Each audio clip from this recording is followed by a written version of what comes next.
வேதங்கள் மொத்தம் ஓதி யாகங்கள் நித்தம் செய்து பூஜிக்கும் பக்தி அதிலும் உன்னை காணலாம்.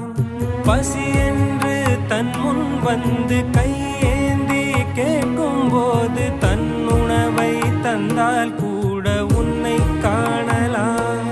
உன்னை காண பல கோடி இங்கு வாரி இறைக்கிறார்கள். எளிதாக உன்னை சேர இங்கு யாரு நினைக்கிறார்கள்.